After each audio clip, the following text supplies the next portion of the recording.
grand Dieu, toi le grand roi. Nul n'est semblable à toi. Nul ne peut s'égaler à toi. Pour l'éternité. Je t'aime, mon âme te dit qu'elle t'aime. C'est toi que mon cœur aime.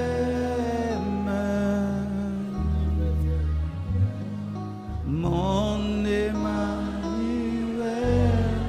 je t'aime. Mon âme te dit qu'elle t'aime. C'est toi que mon cœur aime. Mon Emmanuel, je t'aime.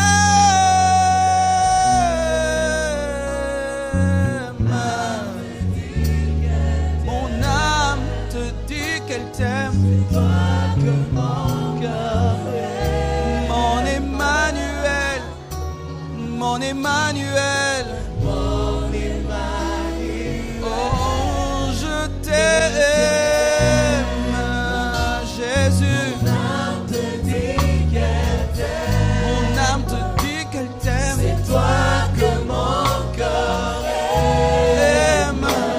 Mon Emmanuel, mon Emmanuel, mon Emmanuel. Nalinga kayo nalinga kayo nalinga kayo nalinga kayo Yahweh Yahweh nalinga kayo nalinga kayo nalinga kayo naponayo nalinga kayo Yahweh Yahweh Yahweh Yahweh bolingo nanga Yesu Masia bolingo nanga Yesu Kristo bolingo nanga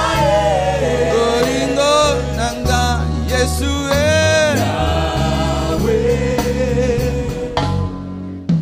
je t'aime.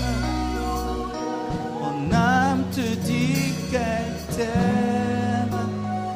Son âme de mon cœur aime. Mon Emmanuel, je t'aime. Mon âme te dit qu'elle t'aime, qu'elle t'aime. C'est toi que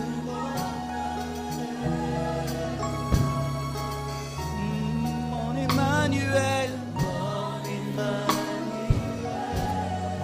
je t'aime.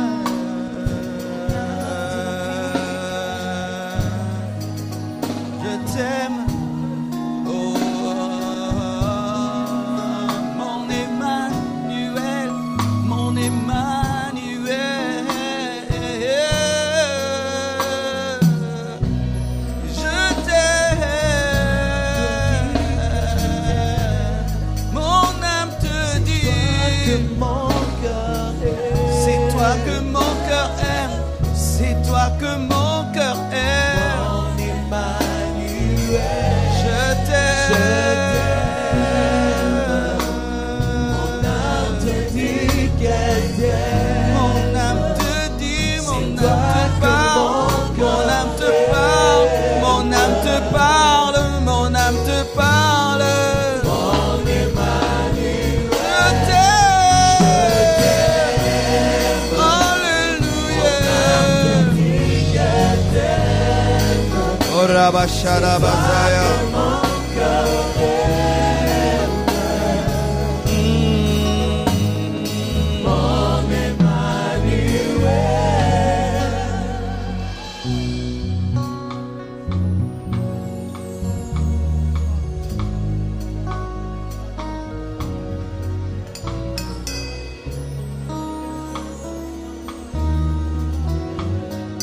Mon Emmanuel,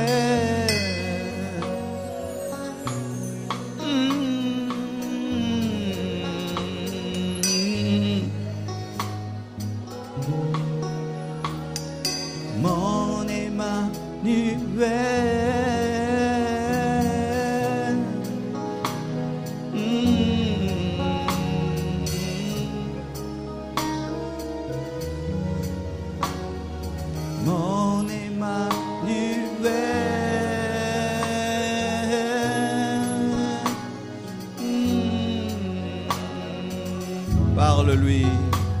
Dis-lui qu'il est tout pour toi. Dis-lui ce qu'il représente pour toi. Ton Emmanuel.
Mon Emmanuel, Emmanuel, Emmanuel, Emmanuel, Emmanuel,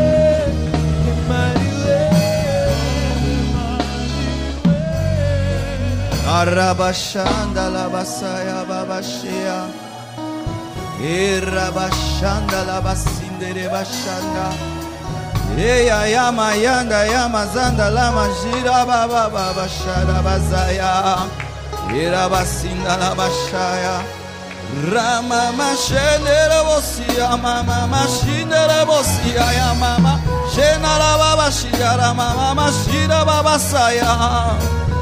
Oh, Rabasondo lobo shanda laba. Alléluia. Bénis ta parole, bénis toutes les familles représentées ce matin.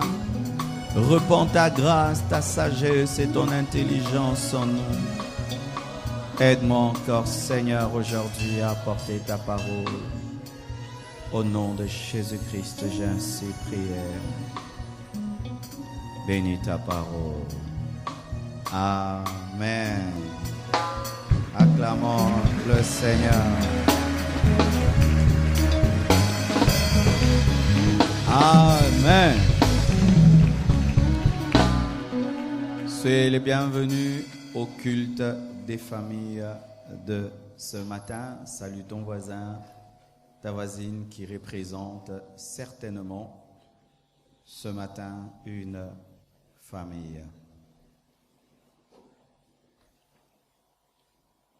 Il y a longtemps que nous avions abandonné notre système de fonctionner, mais nous sommes revenus.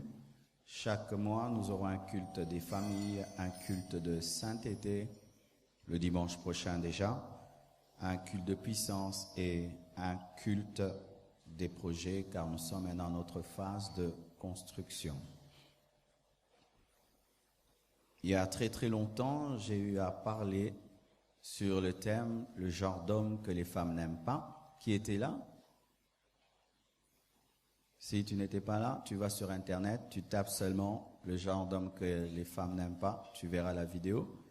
Et puis nous avions enseigné sur les genres de femmes que les hommes n'aiment pas. Qui était là? Et nous avions enseigné sur le genre de parents que les enfants n'aiment pas. Qui était là? Tout ça, si tu as raté, sur Internet, tu trouves. Amen. Et aujourd'hui, nous allons parler sur le genre d'enfants que les parents n'aiment pas. Tu peux le dire à un enfant qui est à côté de toi? Tout le monde est enfant, à moins que tu sois sorti d'un arbre. C'est seulement Adam qui n'est pas regardé à gauche. Amen. Parce que lui, il est sorti de la terre. Mais Ève même doit regarder Adam parce qu'elle est sortie d'Adam. Amen. Parce que lorsque nous parlons des enfants, la plupart des temps, les parents se sentent exemptés. Ils disent, c'est pas mon enseignement aujourd'hui. Aujourd'hui, le pasteur va parler à mon fils, à ma fille. Archi faux. Je suis père, mais je suis aussi enfant, car ce n'est pas un arbre qui m'a engendré. Un homme, une femme m'ont engendré. Ainsi, cet enseignement ne concerne pas seulement les enfants, c'est-à-dire ceux qui ont 20 ans, 25 ans, 30 ans. Même celui qui a 40 ans, même si celui qui a 50 ans, lorsqu'il est devant son père, il appelle papa. Amen. Ainsi, ce matin, je vais parler de notre relation avec nos parents à ce culte des familles. Pourquoi aborder ce sujet? Aujourd'hui, je serai aussi très simple, car c'est un culte des familles. Pourquoi aborder ce sujet sur le genre d'enfants que les parents n'aiment pas? C'est parce que souvent, les enfants, nous tombons dans l'égoïsme. L'égoïsme de croire que les parents doivent toujours nous donner de l'amour et nous oublions que nous devons également leur donner de l'amour. Vous voyez, l'habitude que nous avons, c'est ton père qui te nourrit, te nourrit, te nourrit, te nourrit. Ainsi, tu penses que l'amour entre vous deux ne doit être que dans le sens de lui vers toi, mais jamais de toi vers lui. C'est ainsi que rarement vous voyez un enfant qui dit merci pour la nourriture, parce qu'il trouve que c'est un droit. Vous allez voir rarement un enfant qui dit merci de m'envoyer à l'école, parce qu'il trouve mais il doit le faire. Mais en ce lieu, il y a des enfants qui, pour que les parents payent les études, il faudrait parler, et c'est là que papa débourse, pas la totalité même du Minerval, la moitié, et le reste tu dois te débrouiller. C'est alors que tu comprends la grâce d'avoir un père qui te paye tes études sans que tu puisses demander. C'est pas parce que nos parents se battent de faire leur part que nous devons les considérer comme des machines à amour, sans jamais savoir que eux aussi, en retour, ont besoin d'amour. Et lorsque on grandit et qu'on a fondé une famille, souvent nous oublions aussi d'aimer nos parents parce que les bonnes actions qu'ils ont eu à poser à notre avantage se retrouvent tellement loin de nous. 20 ans, 25 ans en arrière, c'est quand il t'a nourri. 25 ans en arrière, c'est quand il a payé tes études. Et ça fait tellement très longtemps qu'il a fait que tu risques même de te comporter face à lui comme s'il n'a jamais rien fait, tellement qu'il y a longtemps qu'il t'a vêtu, que tu oublies que ta mère, pour te vêtir, elle a vendu ses bijoux. Ton père, pour que tu ailles à l'école, il portait peut-être un seul pantalon, mais après des années, quand on devient un grand monsieur, on oublie facilement tout cela, tous les sacrifices que les parents ont faits. C'est pourquoi ce matin, je ne m'adresse pas seulement aux jeunes, je m'adresse aussi aux adultes, car des fois en grandissant et en bâtissant nos foyers, nous oublions tout ce que nos parents ont fait, tellement que c'est dans l'histoire. Je me souviens quand j'étais un enfant, un jour, je crois, ma mère avait pris un peu de mon argent, j'étais, je crois, le caissier de l'école, quelque chose. Et elle tardait de me rendre, mais il fallait voir comment j'ai parlé, il faut donner. Elle m'a répondu avec une réponse si simple. Elle m'a dit, Marcelo, si je te faisais payer tout ce que j'ai fait pour toi, je pense que seulement si elle me faisait payer le déjeuner, depuis 15 ans, si je serais capable de payer. vos parents ne sont pas des machines à amour. Ce ne sont pas des machines où tu appuies un mois et puis ils t'aiment et puis en retour tu ne dis rien. Lorsque nous allons vers un distributeur à billets et tu appuies, il te fait sortir $1000, personne ne dit merci à un distributeur parce qu'il doit le faire. Et des fois, face à nos parents, nous nous comportons ainsi. Maman, tu dois m'aimer. Maman, tu dois être là. Maman, tu dois être là le jour de mon mariage préparé. Ce ne sont pas toutes les mères qui préparent le jour que leur fils se marie. Ce ne sont pas tous les pères qui se battent le jour du mariage de leur enfant afin de contribuer, afin de louer la salle et de payer les habits. Non, demandez à vos amis. Certains se sont battus tout seuls pour s'habiller, pour payer la salle, pour tout. Mais tu as un père qui s'est battu pour ça, mais tu as trouvé que c'était normal. Après ton mariage, tu as totalement oublié cet homme exceptionnel. Certains enfants, il faut leur rappeler qu'ils ont des parents exceptionnels, qu'ils ont eu des parents exceptionnels. Amen. Pendant les 30 matins, j'ai découvert quelque chose qui m'a fait très mal. Je ne savais pas pendant toutes ces années que j'étais le pasteur des orphelins. Et je crois un dimanche, je me suis tenu ici plutôt le matin et Dieu m'avait dit prie pour les orphelins. Je pensais qu'il y aurait une poignée d'orphelins, 20 ou 30. Ces jours-là, j'étais ahuri. C'était le 3/4.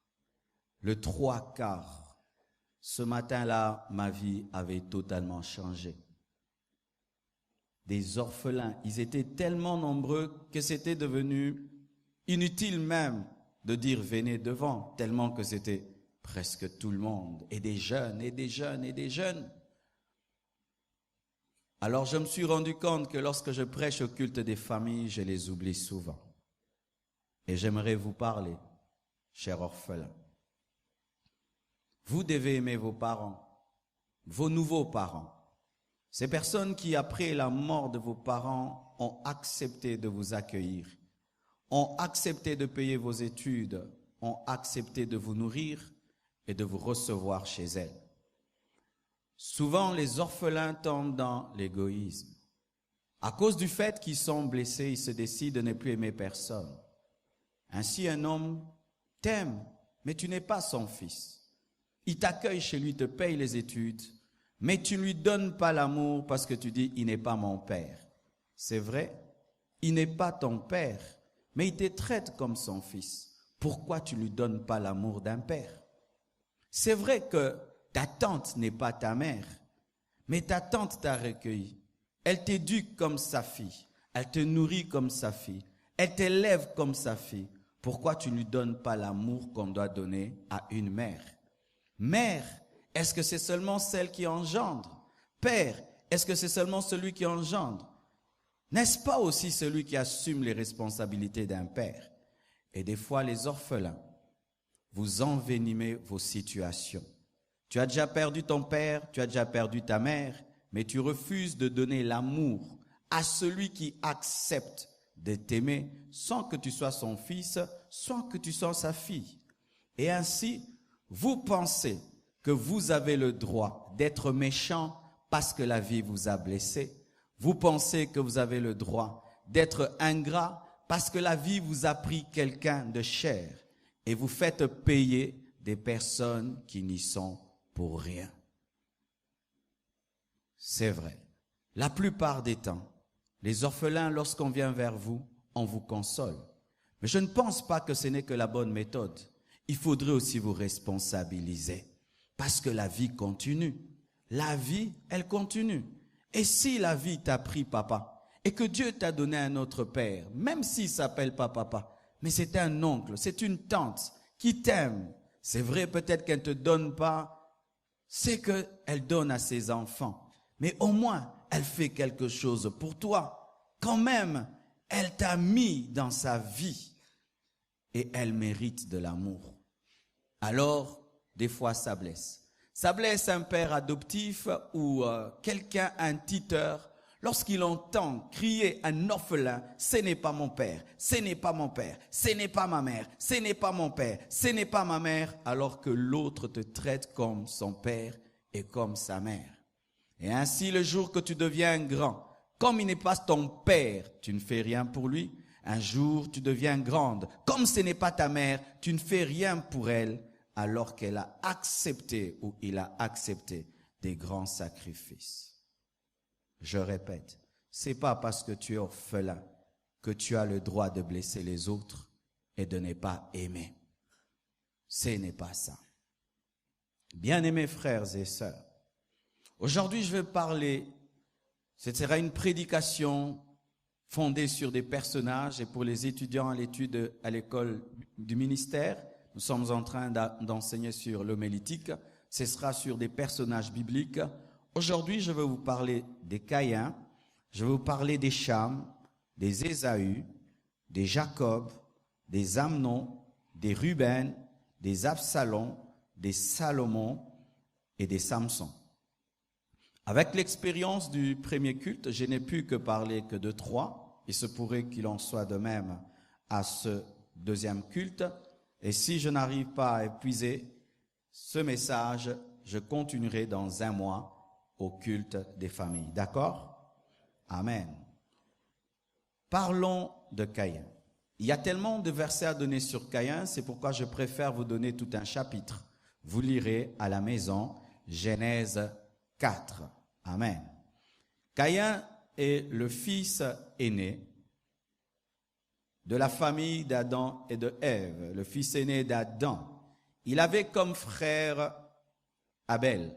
Certains théologiens disent que Caïn et Abel étaient des jumeaux. Certains disent qu'ils sont nés le même jour et que seulement Caïn est sorti avant. Mais c'est pas grave qu'ils soient des jumeaux ou pas. Caïn était l'aîné, Abel était le cadet. Caïn était laboureur, Abel était berger. Et un jour, les deux offrent à Dieu. Et Dieu agrée l'offrande d'Abel et n'agrée pas l'offrande de Caïn.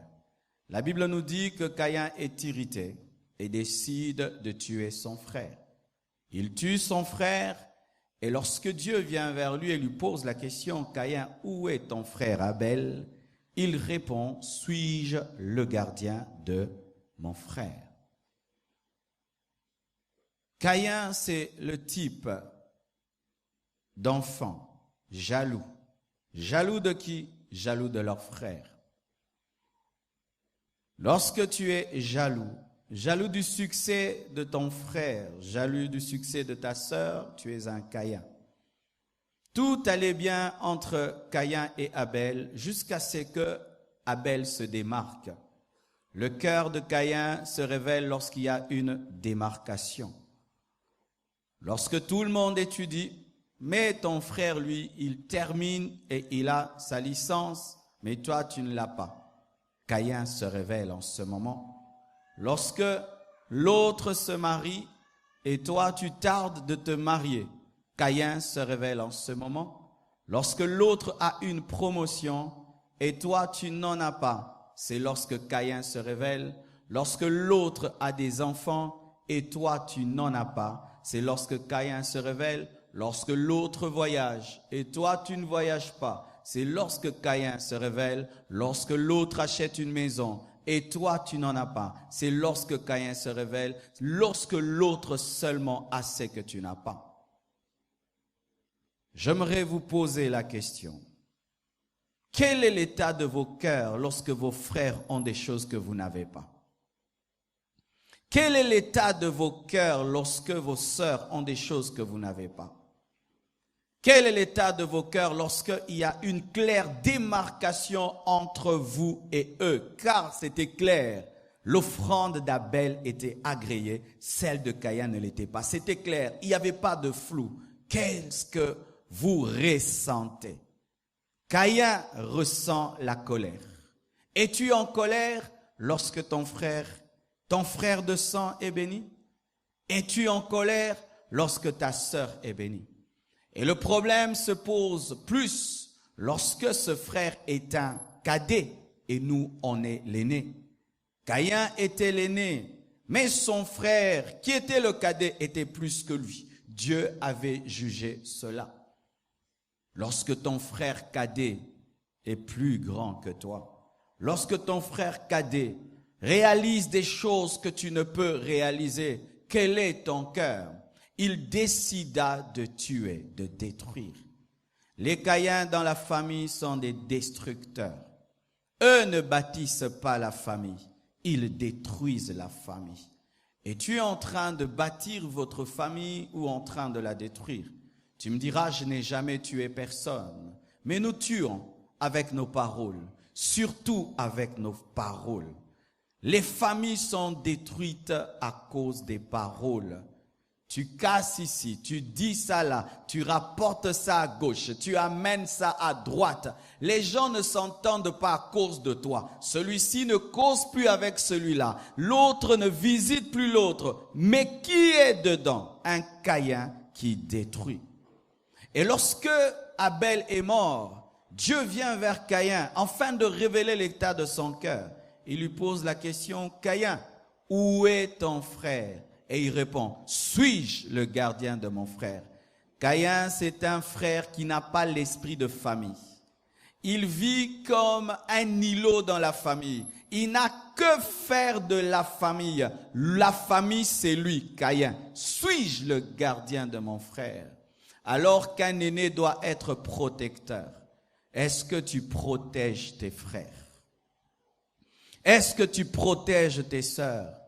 Est-ce que tu protèges Abel ou tu as tué Abel?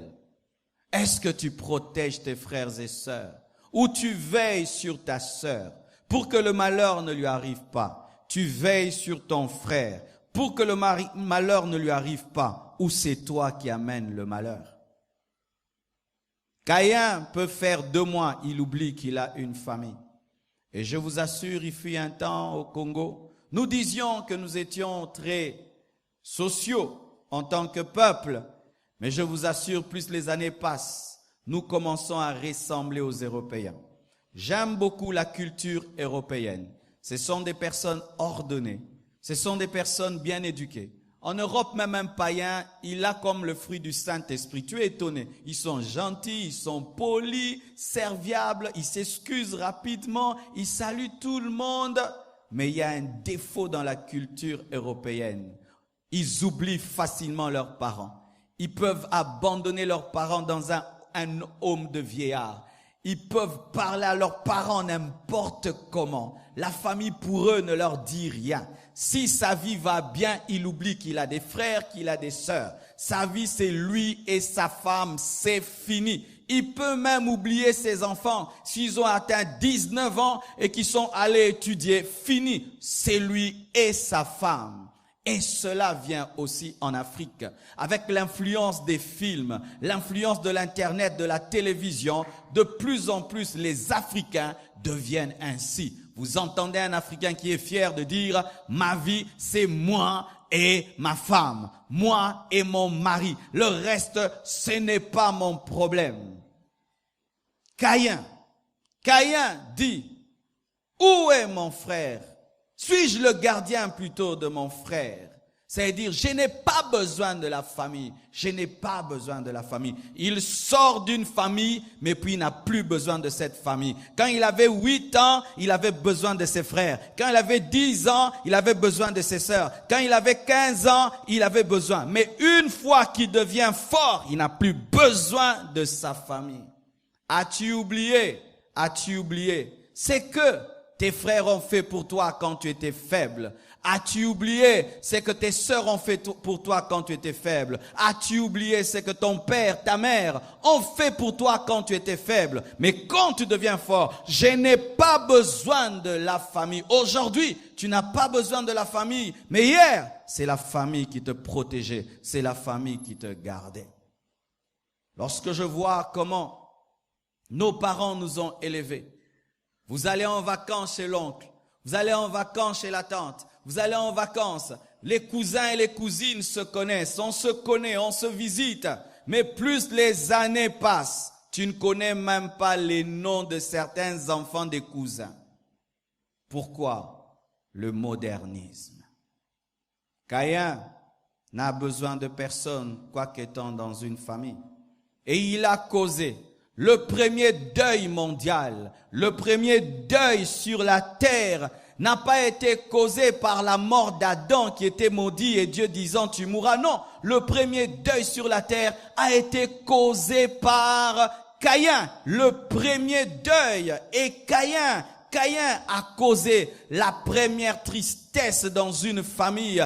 Caïn est la manifestation du premier antichrist sur la terre. Caïn est celui qui a engendré Nimrod qui a bâti Babylone. Caïn est celui qui a engendré une race opposée à la race juive. Caïn est celui qui a engendré la sémence du diable sur la terre. Caïn.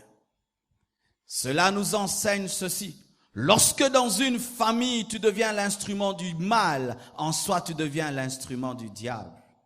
Et tout père de famille, lorsqu'il a un Caïn à la maison, il est triste. Lorsque Abel est mort et que Caïn est resté vivant, est-ce que nous nous sommes déjà posé la question sur le comportement de Ève et de Caïn et d'Adam face à Caïn? Est-ce qu'ils étaient contents de n'avoir plus que lui? Je ne pense pas. C'est pourquoi même Dieu l'a chassé loin de ses parents et l'a remplacé par Seth. Deuxièmement, les Cham. Cham n'est pas un fils aîné. C'est le fils cadet de Noé. Genèse 9, verset 22 nous dit: Cham, père de Canaan, vit la nudité de son père et il le rapporta dehors à ses deux frères. Noé était un homme spirituel. Au temps de Noé, le péché avait atteint son comble et Dieu avait décidé de détruire le monde par le déluge. Mais il avait trouvé un homme intègre et avait décidé de le sauver, lui et sa famille. Noé bâtit l'arche et il y mit ses enfants, Sem, Cham et Japheth, et des couples d'animaux. Et dans l'arche, Noé est intègre, il est discipliné et concentré. Et je crois qu'il était stressé parce que le poids de l'humanité reposait sur ses épaules. Et lorsqu'ils sortent de l'arche pour se détendre, la Bible nous dit qu'il plante une vigne et il en boit le fruit et il s'enivre. Et dans son ivresse, Noé se découvre, se dénude et il dort nu dans la tente. Cham, qui était le cadet, comme les cadets sont souvent proches des papas, Cham, je crois qu'il voulait s'approcher de son père comme l'enfant gâté, l'enfant chouchouté par papa Noé. Mais là, quand il part, il ne trouve pas le papa qu'il a toujours connu dans un air serein, sérieux, spirituel, rempli de l'esprit, prophétisant, révélant le plan de Dieu. Non, il trouve un autre Noé, il trouve un Noé ivre et sans vêtements. Et lorsqu'il voit la nudité de son père, il manifeste l'immaturité. Les Cham sont des immatures. Ce sont des enfants immatures, des enfants sans sagesse, des enfants sans intelligence qui ne savent pas se comporter face à la faiblesse de leurs parents. Et lorsqu'il voit la nudité de son père, il sort dehors afin de le raconter. Et la Bible nous dit qu'il était maudit. Qui est Cham? Cham, c'est cet enfant dans la famille qui crée des problèmes par son manque de sagesse. Il ne crée pas des problèmes par sa méchanceté comme Caïn, non. Ni par sa jalousie comme Caïn, non. Il crée des problèmes dans la famille parce qu'il est immature. Il divulgue les secrets. Il divulgue les secrets. Il prend les problèmes du dedans et les fait sortir au dehors. Il ne cache rien et il cesse de respecter ses parents parce qu'il a connu leurs défauts. Bien-aimés, on ne respecte pas Noé parce qu'il est dans l'arche. On respecte Noé parce qu'il est le père.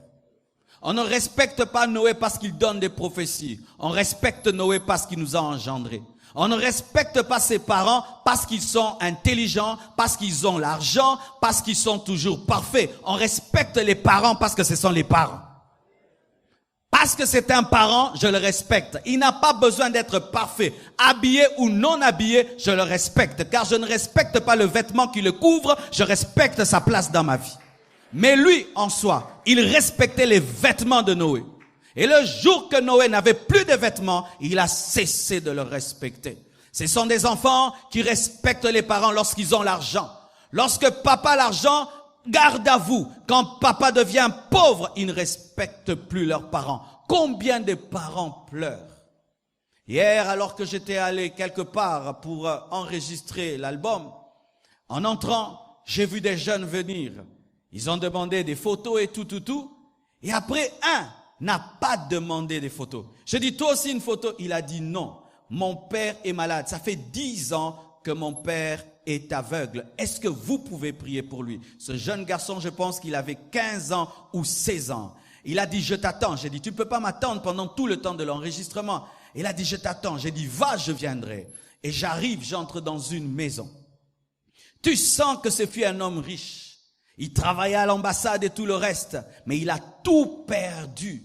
Lorsqu'il te raconte son histoire, vous imaginez 10 ans, aveugle. Qui va engager un aveugle au Congo? Il a tout perdu. Mais j'ai regardé son fils. Il a continué à l'aimer, à le respecter comme quand il était un grand à l'ambassade.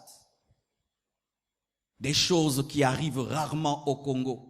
Si papa perd le travail, il perd l'autorité dans la maison. Si papa perd les vêtements, il perd l'autorité. Si papa commet une bêtise, on ne peut plus le respecter. Cham, l'imparfait, juge l'imparfait Noé. Cham, l'imparfait, juge l'imparfait Noé. C'est pourquoi Dieu l'a maudit, parce qu'il n'était pas plus que Noé. Car si il était plus que Noé, la malédiction de Noé n'allait pas l'atteindre. Ce sont des enfants qui, lorsqu'ils voient les erreurs des parents, vont le dire au dehors. Et pas seulement des parents, les erreurs dans la famille. Vous savez que dans cette famille, on ne se marie pas parce qu'il y a Cham à la maison. Il va toujours dire au dehors, ah mes sœurs sont ceci, mes sœurs sont cela. Et l'ami de l'ami a un ami qui a un ami, qui a un ami, qui a un ami. Ainsi la réputation est détruite parce qu'il y a un Cham à la maison qui va dire au dehors la nudité de la famille. Voici ce que j'aimerais te dire.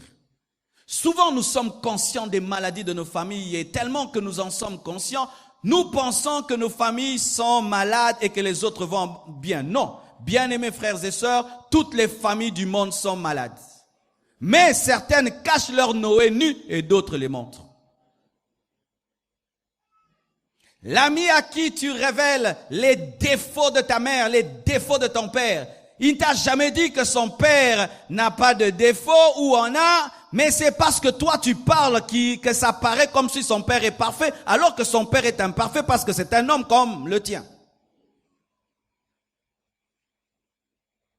Sais-tu garder les secrets? Certains parents ont divorcé à cause des enfants. Le père voyage et la mère reste et se méconduit.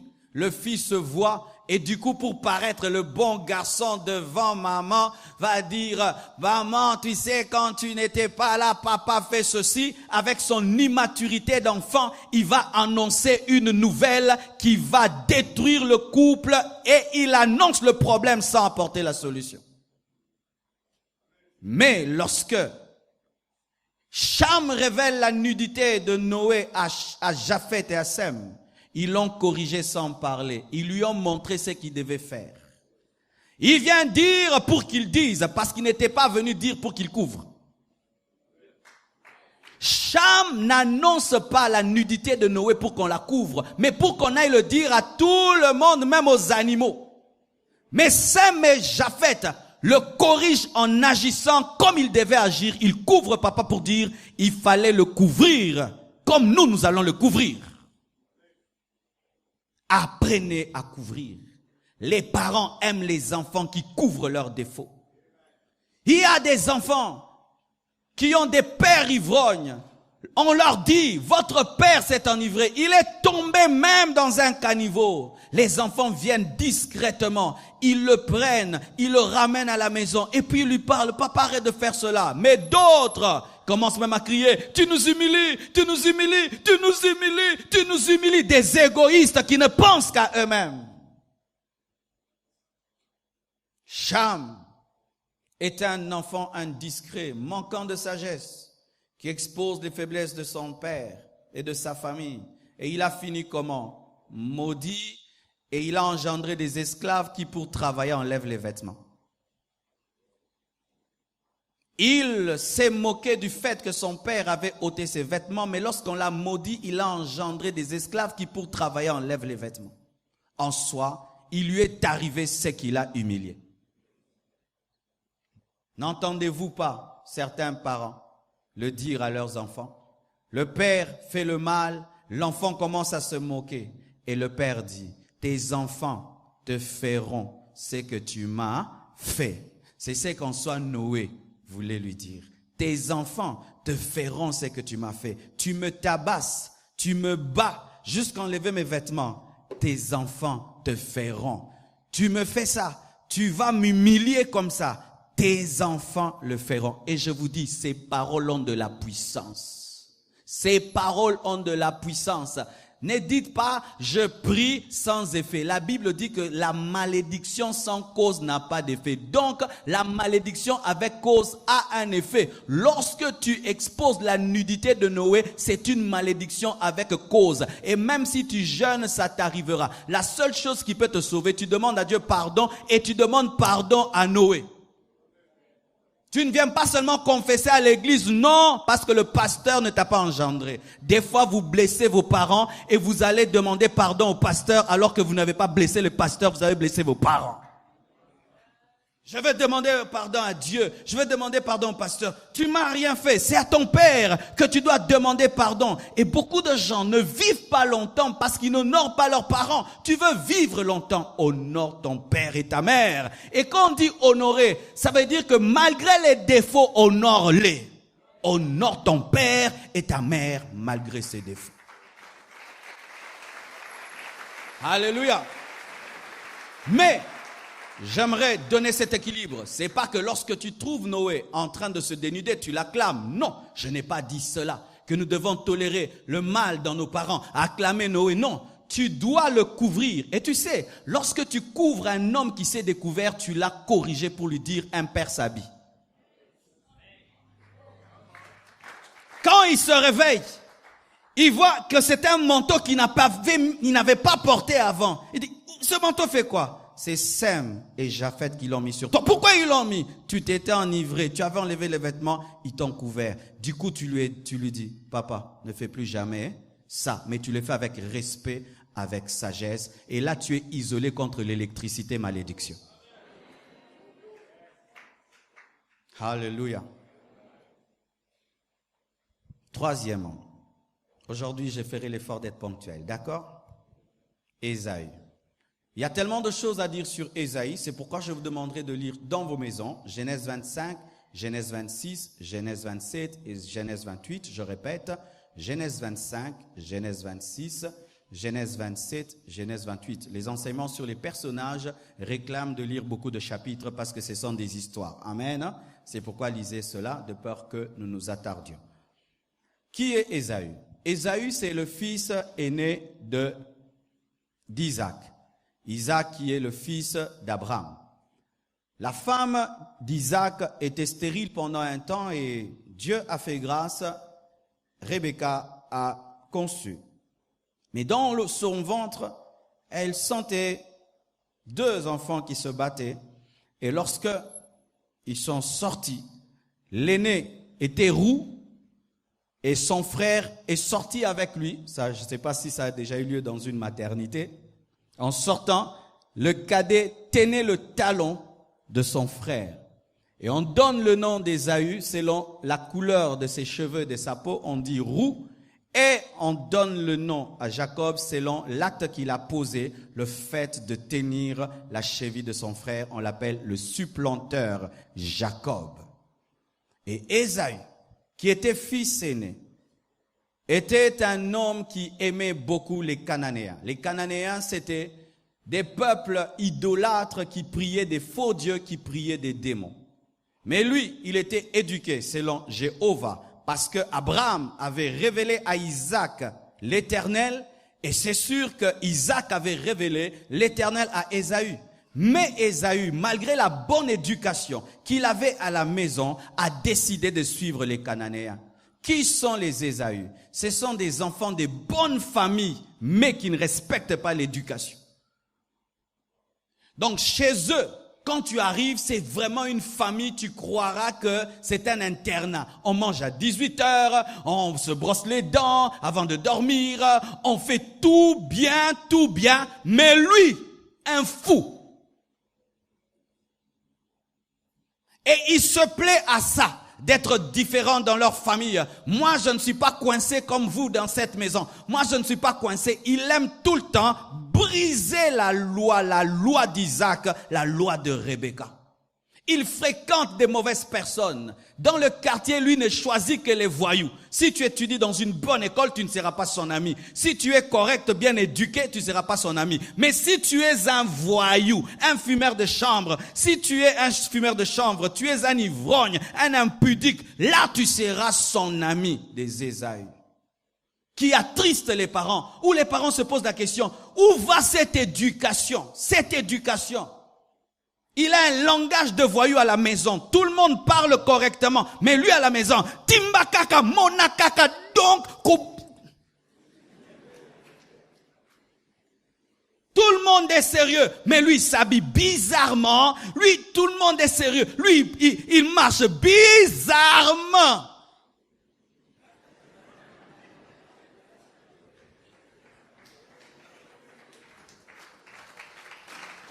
Tu regardes son père, correct. Sa mère, correcte. Ses frères et sœurs, corrects. Mais lui,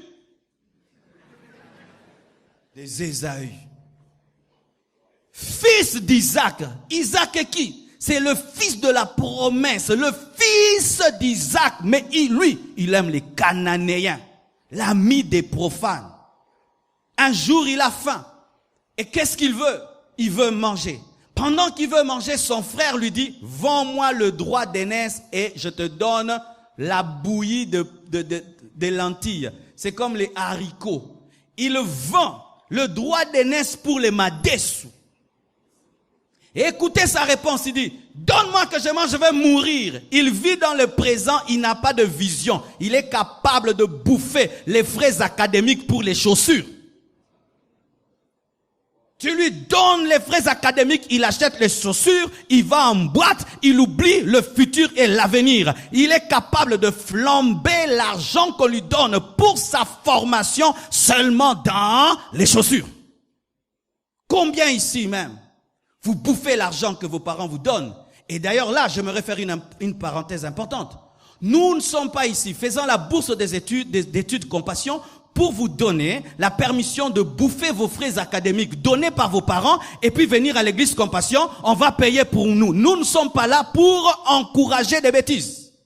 Car nous voyons certains, vos parents payent vos études, mais vous bouffez et puis vous venez à la Compassion maintenant, payez-moi les études, mais tes parents avaient payé. C'est un fils aîné, mais il n'a pas de vision. Lui, sa vision, c'est manger et mourir. Manger et mourir. Pendant que tout le monde étudie, lui n'aime pas étudier. Lui, c'est le présent. Pendant que tout le monde investit dans le futur, il est dans le présent. Et lorsque tu as un Ésaü comme héritier, il va vendre tes maisons. Il va vendre les parcelles pour aller en boîte et que ses amis disent qu'il est mopao. Des années, les parents peuvent investir et économiser. Un Ésaü peut vendre des parcelles seulement pour les lentilles. Il vend le droit d'aînesse. Le droit d'aînesse qui donnait droit à la royauté et à la double portion. Lui, il vend la royauté et la double portion pour manger, alors qu'il pouvait jeûner. Ésaü. Ésaü, c'est un mondain. C'est un mondain dans une famille chrétienne, Ésaü. C'est lui qui amène la musique mondaine, les nouveaux clips la nouvelle chanson la nouvelle musique ce qui vient sortir dans le monde. Lui, il est à la page, il connaît tout ce qui se passe chez les Cananéens. Ésaü, il y a Ésaü. Il y a Ésaü, c'est une star dans le monde, mais qui détruit les frères, qui détruit ses sœurs. Dans votre maison, personne ne fumait. Ils ont commencé à fumer à partir d'Ésaü. Dans votre maison, vos frères n'écoutaient pas la musique du monde. Qui a amené le goût de la musique du monde? C'était Ésaü. Dans votre famille, on ne connaissait pas les femmes avant le mariage. Mais qui a commencé ces choses? C'est Ésaü qui commence et qui amène sa copine. Et tout le monde suit Ésaü.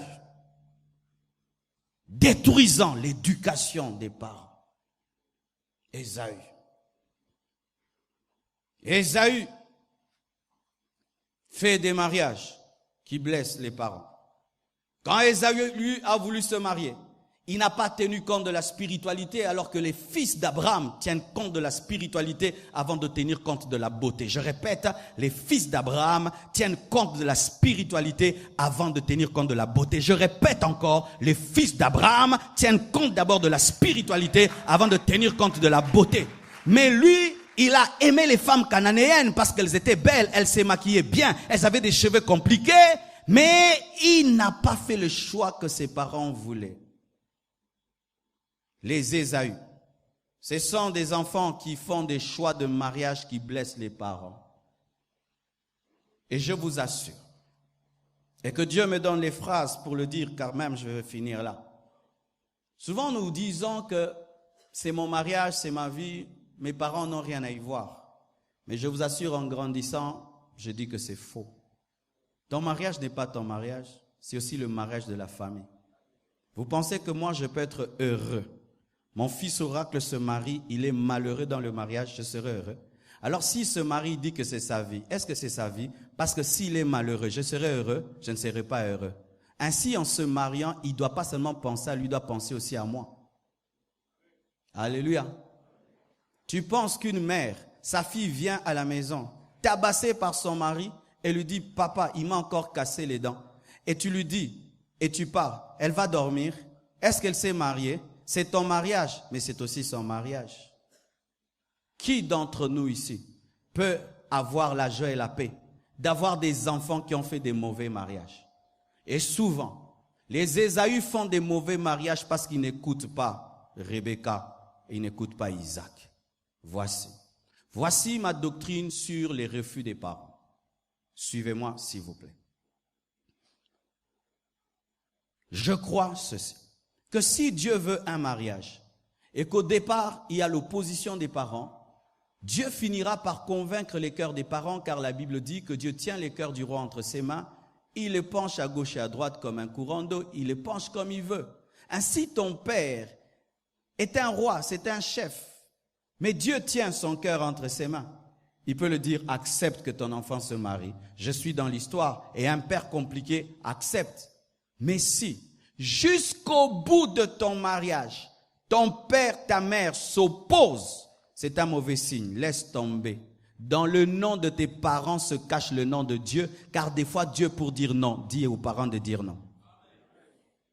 Pas seulement aux prophètes, même les parents sont des prophètes de Dieu. Je répète, même les parents sont des prophètes de Dieu. L'Église a rejeté les parents et a donné aux prophètes la place des parents. Archi faux. Est-ce qu'il y a un prophète ici qui est en train de nourrir mes enfants? Maintenant, toi, tu vas venir diriger mes enfants. Tu les nourris, tu les as éduqués, tu les as envoyés à l'école, et puis tu reviens de nulle part. Le Seigneur me dit, c'est la femme de ta vie, tu dois l'épouser malgré l'opposition de ton père. Escroc. Rien que par ta petite phrase, Dieu a dit épouse-les. Ce n'est qu'une petite phrase, mais ça a des conséquences énormes. Maintenant, un père connaît son enfant. Imagine que mon enfant, depuis qu'il a 12 ans, il me dit, moi, je épouserai une fille ordonnée. J'épouserai une fille propre. Il te dit ça à 12 ans. Moi, papa, je vais épouser un garçon, une fille propre, une fille ordonnée. À 15 ans, la même chose. À 20 ans, à 25 ans. Mais le jour où il va se marier, il t'amène une fille débraillée, sale et désordonnée. Moi, je vais accepter. Non, c'est l'envoûtement. C'est l'envoûtement, ce n'est pas son choix. La fille l'a séduit. La fille l'a séduit. Alors je vais dire, non mon fils, moi je te connais bien depuis que tu es enfant. Ce n'est pas ton goût, tu as mal choisi. C'est comme si tu n'aimes pas le piment, mais dans le noir tu penses que le piment, c'est le sucre. Je vais te dire qu'il y a tes homonités.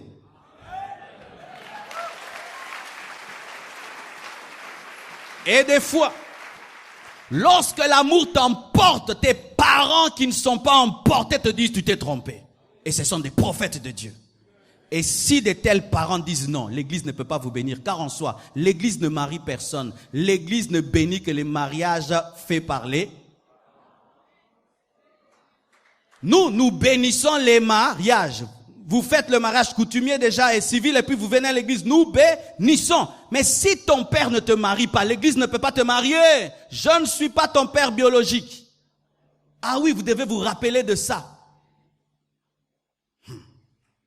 Quand est-ce que l'église bénit malgré l'opposition?